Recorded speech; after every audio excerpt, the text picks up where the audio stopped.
Atlanta United missing out on the playoffs in the Eastern Conference as well. Herc, at one point, these were two flagship organizations, flagship franchises for Major League Soccer. Which team do you think had a more disappointing, more of a fracaso in 2022?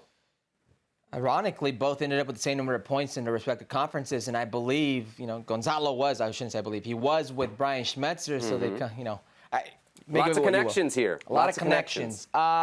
Worst season, it has to be Atlanta. Because I could say injuries for Seattle, but Atlanta's had their injuries as well, right? Two important pieces, Atlanta to Raguzan, Ozzy Alonso, Miles Robinson, big pieces. Miles Robinson, that's a big one, right? That's a big one. Yeah. But I have to factor in for the Seattle Sounders the CONCACAF Champions League and how much equity, how much credit that gives them in this season, even with the injuries that they've had.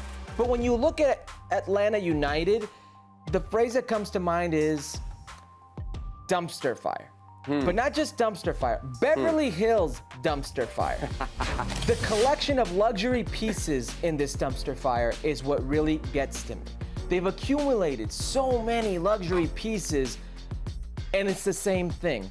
It doesn't work, it doesn't fit, for whatever reason. And not only that, the incidents on and off the field, everything we're hearing about Josef Martinez, the most high-profile player in Atlanta United history, in a head-to-head with not only Gonzalo Pineda, but now the front office. Any way you slice it, the worst season is Atlanta United. Right. Atlanta United losing over the weekend 2-1 against New England. A golazo from Josef Martinez. Wow, maybe sending a message to everybody there. You wonder if it's the last time we've seen him score in an Atlanta uniform. It seems like very clearly there's a rebuild coming in Atlanta. At some point, if not next season, you're going to move on from Josef Martinez. How far do you think we are from a rebuild in Seattle? Because I know you could just say, well, they won the CONCACAF Champions League. Okay, bad season, you missed the playoffs once.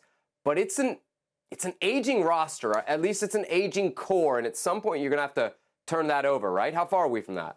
No, you're not far at all, because you have to trust your players. And this year, lots of different players missed time for different reasons, injury being in that. You got players like Joao Paulo, DP, who misses time. The guy who's going to come in and replace him, 16-year-old wonder kid, Obed Vargas, breaks his back. He misses the whole season. And then in front of them, you have guys like Nico Lodeiro, who actually had a good season, but not exactly in his prime, entering the twilight of his years. Raul Ruidiaz, who's your goal scorer, who wasn't available practically the whole season. So at some point, and you look at the bench, guys like Will Brown, guys like Freddie Montero, at some point you need to refresh that team. But there are also bad decisions. Bad decisions in the way you trust the youth, and I'm talking about Brian Schmetzer. Bad decisions in tactically and who you play and where you play him. I'm talking about Ruznak playing as a double six, that double pivot that clearly doesn't suit him as much as being closer to goal in that 8 role or a 10 role. There are things you need to do to refresh this team. It happens on every single team. You need to get younger. That's the only way you're going to get better. These players aren't forever. Evidence of that, some of these injuries. Well, thank you very much for watching ESPN on YouTube. For more sports highlights and analysis, be sure to download the ESPN app. And for live streaming, premium content, and let's not forget as well, ESPN FC 7 days a week. Subscribe to ESPN+.